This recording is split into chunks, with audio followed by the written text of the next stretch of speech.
Bertemu kembali bersama saya di acara review dan outlook Okta Investama Berjangka. Seperti biasa, sebelum kita masuk ke dalam bocoran-bocoran mengenai apa saja nih yang seru untuk bertransaksi di market, kita terlebih dahulu akan menginformasikan tentang segala sesuatunya mengenai Okta Investama Berjangka. Nah, saya ini Bapak, sebentar ya, kita dulu. Oke.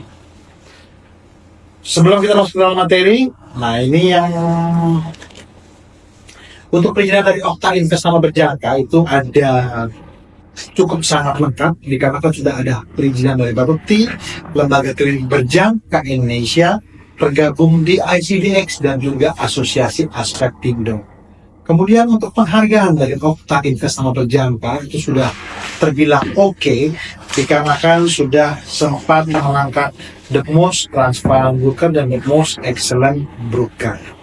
Kemudian untuk kelebihan trading di platform MT5 Okta Investama Berjangka yang pertama kali itu adalah low spread, di mana fitur ini paling banyak dicari oleh para rekan trader karena akan memberikan peluang yang lebih cepat untuk bertransaksi di market, katakanlah bertransaksi ala scalping. Kemudian low commission, charge komisinya pun juga sangat-sangat minim. Kemudian visual, nah ini nih merupakan salah satu unggulan platform MT5-nya Okta Investama Berjangka. Kemudian proses withdrawal yang cepat, di mana menggunakan jam lokal Bank Umum Nasional. Kemudian yang terakhir kita ada yang namanya Oktavaganza. Kalau misalnya bicara Oktavaganza itu tuh merupakan program yang betul-betul berhadiah langsung, bukan diundi. Jadi pada saat Okta trader sekalian melakukan transaksi di market menggunakan platform MT5 Okta Investama Berjangka, di situ akan langsung berubah menjadi lot, dan dari lot-lot yang terkumpul itu akan langsung di-redeem menjadi poin, dan dari poin-poin yang terkumpul tersebut itulah yang nanti akan langsung dapat ditukarkan menjadi hadiah-hadiah secara langsung, katakanlah voucher 100.000, voucher 200.000, kemudian emas 1 gram, emas 5 gram, emas 10 gram, terus meningkat sampai dengan motor listrik, dan yang terakhir adalah mobil listrik. Jadi kami ulangi sekali lagi ya, ini merupakan hadiah langsung, bukan diundi. Kemudian untuk media sosial Okta Investama Berjangka itu juga ada banyak. Ada www.okta.co.id, di mana segala sesuatu tentang Okta Investama Berjangka. Untuk buka account itu juga melalui websitenya Okta Investama Berjangka yang tadi disebutkan tadi. Kemudian kita ada Facebook, ada Instagram, ada YouTube channel, ada Twitter, dan juga TikTok, di mana melalui platform media sosial tersebut itu kita akan menyampaikan segala sesuatu atau promo-promo atau apa nih yang lagi menarik di Okta Investama Berjangka. Tetapi kami declare bahwa Okta Investama Berjangka tidak menggunakan platform Telegram. Kemudian tanpa melakukan disclaimer on, materi ini bersifat informatif untuk referensi dan seterusnya. Oke, kita mulai masuk nih ke dalam materi. Jadi seperti biasa kita akan mereview dulu apa sih yang terjadi di pekan kemarin dari tanggal 7 hingga tanggal 11 April 2025. Jadi kalau misalnya bicara pekan kemarin, sebetulnya yang paling seru itu adalah kisruh geopolitik antara Amerika Serikat dengan China. Karena sebenarnya perang tarif ini itu tuh bukan hanya Amerika Serikat dengan China, tetapi itu juga ditujukan Amerika Serikat ke 58 negara, dan China itu termasuk di salah satu 58 negara tersebut. Nah, disitulah akhirnya terjadi gejolak politik secara global, di mana pemerintah negara yang terkena perang tarif dari Amerika Serikat itu ada dua tindakannya. Yang satu melakukan perlawanan, yang kedua itu diam-diam saja. Tetapi bukan sekedar diam sebetulnya, tetapi melainkan melakukan negosiasi.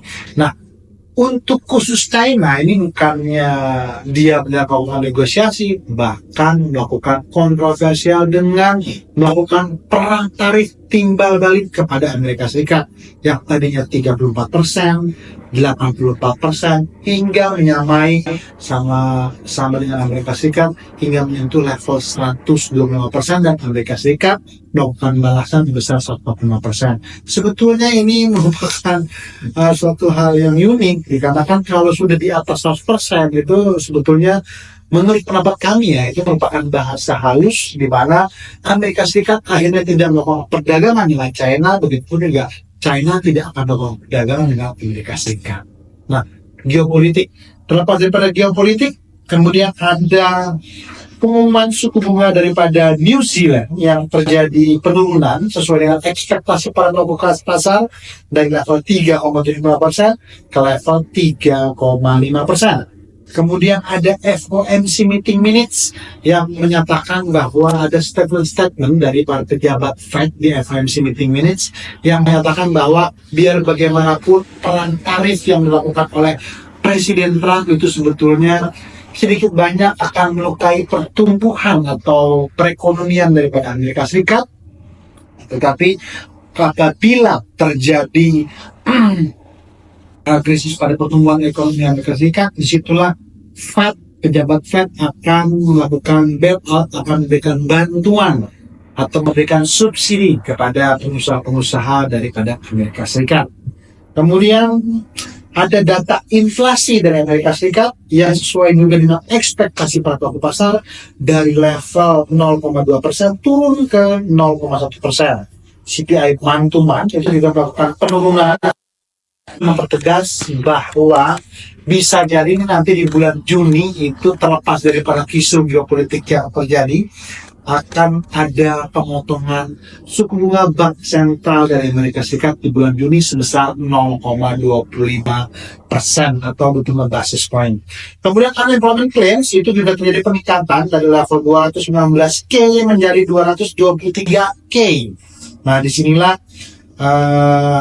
terlepas dari kisru geopolitik yang menekan dolar, secara keadaan ekonomi juga terbilang tidak bagus, di mana CPI-nya itu tidak penurunan, oleh katanya greenback atau dolar selama sepekan kemarin terjadi aksi penurunan yang sangat signifikan.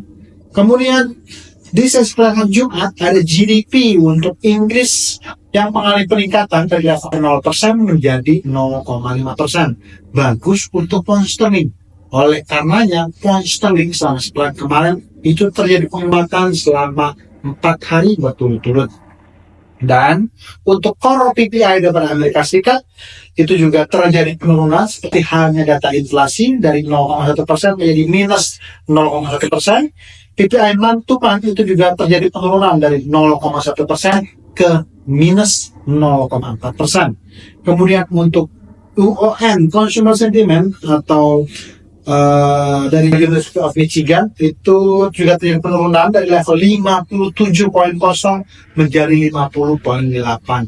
Semakin mempertegas akhirnya dolar itu betul-betul melakukan penurunan sepanjang pekan kemarin. Kalau dolar terjadi penurunan, ya otomatis euro terhadap USD naik, pound sterling terhadap USD naik, Aussie terhadap USD naik, dan yang terakhir New Zealand terhadap USD itu juga mengalami kenaikan. Kemudian untuk minyak, untuk berita minyak, harga minyak itu menguat pada sesi perdagangan Jumat seiring pasar mulai mengantisipasi risiko geopolitik baru yang berasal dari Amerika Serikat setelah Presiden Donald Trump memberlakukan lalu menangguhkan tarif impor yang memicu ketidakpastian global. Jadi memang kalau bisa bicara perang tarif ini memang sebetulnya kita sudah ingatkan dari podcast review dan outlook yang diadakan setiap hari Senin atau I Like Monday bahwa bisa jadi perang tarif ini sebenarnya digunakan oleh Presiden Trump untuk melakukan negosiasi. Dan betul saja akhirnya oleh Presiden Donald Trump itu diundur perang tarifnya itu selama 3 bulan atau 90 hari. Disitulah akhirnya menimbulkan sedikit ketenangan bagi gejolak pasar. Harga minyak Brent itu otomatis naik 20 sen atau sebesar 0,32% sejak belakang Jumat. Sementara WTI juga naik 19 sen atau 0,32% di sesi belakang Jumat. Tetapi walaupun menguat di sesi perdagangan Jumat, sebetulnya minyak entah itu Brent maupun WTI itu sebetulnya tercatat mengalami penurunan mingguan untuk 2 minggu berturut-turut di tengah kekhawatiran investor terhadap potensi resesi yang dipicu oleh memanasnya perang dagang antara Amerika Serikat dan China. Trump menunda penetapan tarif terhadap puluhan negara lain selama 90 hari, tetapi perseteruan yang berkepanjangan antara dua ekonomi terbesar dunia ini diperkirakan akan mengurangi volume perdagangan global dan mengganggu jalur distribusi yang pada gilirannya akan menekan pertumbuhan ekonomi dan permintaan minyak dunia. Jadi kalau misalnya bicara teknikal minyak, itu pun juga kita tidak pernah bosan-bosan menyampaikan kepada para oktatrader sekalian bahwa bicara support minyak itu berada di level 55 sampai dengan 50. Dan betul saja pada saat pekan kemarin setelah menyentuh level 55.07, disitulah akhirnya harga minyak melakukan sesi pergerakan rebound naik ke atas hingga pada saat ini kita sedang melakukan podcast Alex Monday. Itu sekarang runningnya minyak sedang berkisar di antara running $61 atau sudah mengalami kenaikan sebesar $6 atau 600 poin, di mana kalau rekan-rekan oktatrader sekalian melakukan transaksi sebesar 0,1 lot, itu sudah akan memberikan kontribusi peluang profit sebesar 6 juta rupiah. Kemudian untuk emas, harga emas itu terus melesat menembus level 3230 per ons troy pada Jumat, didorong oleh pelemahan dolar Amerika Serikat dan kekhawatiran resesi akibat memanasnya perang dagang antara Amerika Serikat dan China. Lonjakan ini mencerminkan pergerakan investor ke aset aman di tengah gejolak global. Harga spot emas naik hampir 2% ke level 3235 dan yang sebelumnya menyentuh rekor tertinggi sepanjang masa di level 3245. Jadi untuk saat ini yang kita bisa kasih informasi kepada oktatraders bahwa level all time high tertinggi sepanjang masa untuk emas sekarang berada di kisaran 3245. Apabila harga emas belum true breakout 3245, maka dapat dikatakan harga emas akan terus melakukan pergerakan koreksi ke bawah. Jadi ya juga nampaknya musim-musim disampaikan ya kepada oktatrader sekalian, memang trennya itu tren positif dikarenakan gejolak tarif ini menimbulkan gejolak ya, tetapi arahnya bahkan ada yang mengatakan ke 3.300 sampai dengan 3.500, tetapi tetap dijaga sama pergerakan koreksi time frame minor, time frame jangka pendek, katakanlah H1, H4 dan D1. Kami ulangi, target emas menurut Goldman Sachs itu 3.300, bahkan ada sebagian analis yang menyatakan bahwa target emas akan menuju ke level 3.400, tetapi kita ingatkan bahwa tetap waspada sama pergerakan koreksi time frame yang lebih pendek atau time frame minor H1, H4, D1. Oke, itu untuk emas. Sementara untuk pekan ini kita akan lihat untuk harusnya masih relatif sepi, tetapi memasuki perdagangan Selasa itu akan ada data klaim pengangguran daripada Inggris yang terjadi penurunan dari level 44 menjadi 30, akan semakin memperkuat pound sterling di sesi perdagangan Eropa Selasa. Tetapi untuk data inflasi Kanada yang akan dirilis di sesi perdagangan Amerika Selasa itu kita perhatikan mengalami penurunan dari 1,1% menjadi 0,7, 2,9 menjadi 2,9. CPI itu tetap berada di level 2,9. Nah, kalau kita perhatikan USD terhadap Kanada sekarang ini atau selama sepekan kemarin sudah terjadi penurunan selama 5 hari berturut-turut. Jadi dapat dikatakan kalau berdasarkan data inflasi Kanada yang melemah, bisa jadi USD terhadap Kanada itu akan melakukan pergerakan rebound di sesi perdagangan Amerika Selasa.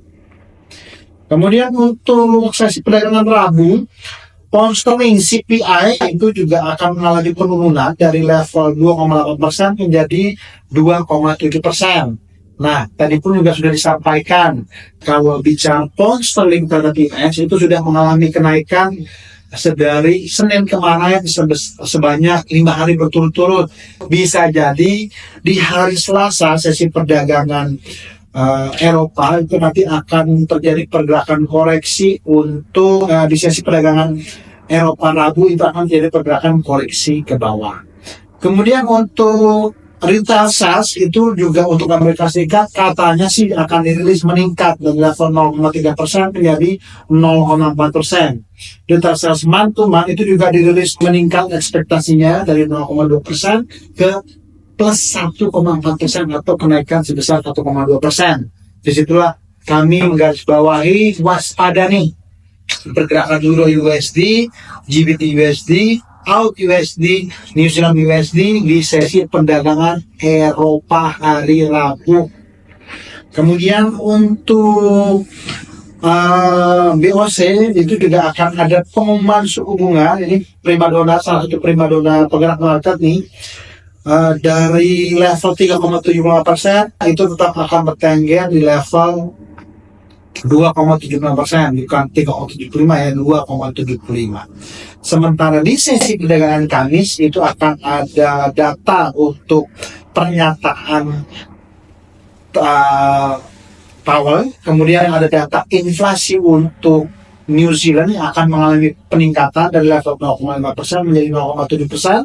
Kemudian ada data ketenaga kerjaan untuk Aussie, untuk Australia dari minus 52,8 menjadi 40. Unemployment rate itu juga mengalami peningkatan dari 4,1 menjadi 4,2. Nah, ini harus dipatut diwaspadai. Bisa jadi juga di pekan ini Aussie dan New Zealand itu akan mengalami pergerakan koreksi ke bawah di sesi perdagangan Kamis. Nah, inilah yang kami maksudkan ya. Jadi jangan pernah skip untuk melihat bocoran-bocoran yang ada di podcast Alec Monday setiap Senin. Kemudian untuk pengumuman suku bunga ECB atau Bank Sentral Uni Eropa ini pun juga akan dirilis menurun ekspektasinya dari 2,65% menjadi 2,4%. Akan dapat dikatakan Euro akan bisa jadi akan terjadi pergerakan koreksi di sesi perdagangan Eropa hari Kamis. Oke, kalau hari Jumat itu sudah memasuki Paskah. Nah, kemudian untuk secara teknikal, minyak ini sekarang bergerak di range 55 sampai dengan 65 dengan tendensi coba melakukan pergerakan rebound, di mana resisten minyak itu berada di level 61,66, 63,68, hingga 65,70 hingga 68,20. Disitulah target minyak akan coba melakukan pergerakan rebound.